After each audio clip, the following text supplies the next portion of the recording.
Պրեմիանը տեղից է թալանչիները։ Երբ որ մենք ասում ենք, որ դուք նշում եք, որ կա թալանտ,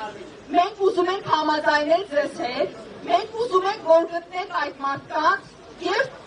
օրենքի ամբողջ խստությամբ պատժեք։ Բայց ինչ է անում իշխանությունը։ Իշխանությունը, երբ որ արցախցիները ներկայացնում են իրենց հստակ կարիքները, իրենց հստակ խնդիրները, ասում են գնացեք ձեր թալանչիներից պահանջեք։ Խնդրում եմ ցույց տվեք այդ թալանչիներին և ուղարկեք համապատասխան մարմնի ներկայացուցիչներին, այդ մարդկանց առգրավեն, չգիտեմ, պատժեն, թալանը հետ վերադարձվի, ինչպես իրենց նախընտրական քարոզարշավում էին ասում։ Ես չգիտեմ ինչն է փոխվել, որ հասարակ քաղաքացուն ուղարկում են ինչ-որ թալանչիների բռնելու, նրանցից ինչ-որ փողեր վերցնելու, եթե սա երկիր է,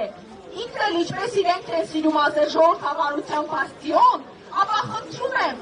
գնացեք ձեր իսկ նշած թալանչիների հետևից, եթե իհարկե դուք այդ թալանի մաս չեք, և հենց միակ պատճառն դա է, որ մինչև հիմա թալանչիներ ասված ինչ-որ օդային խոսք է, այլ ոչ անուն ազգանուններ, այլ ոչ քրեական գործեր և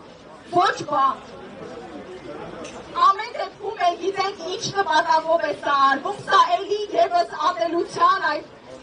արկղի մեջ ևս մի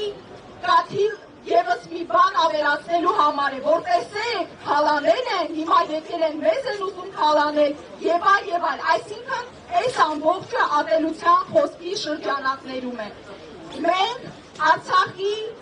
եւ Հայաստանի հանրություններս, մենք ազգությամբ հայերս նշում ենք, որ մեզ համար ձեր ատելության քարոզը ոչ մի նշանակություն չունի եւ այդ նպատակով քաղաքական ակցիա ենք անում եւ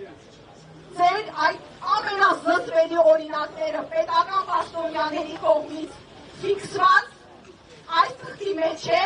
եւ որպես մեր արձագանքը դրան մենք պարզապես փուչիկի նման այն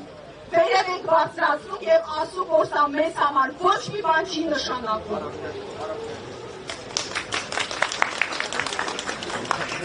Սա չի նշանակում, որ ատելության խոսքը պետք է լռության մատնվի, որ դրա հետևից չպետք է գնացվի։ Այդ պատճառով մենք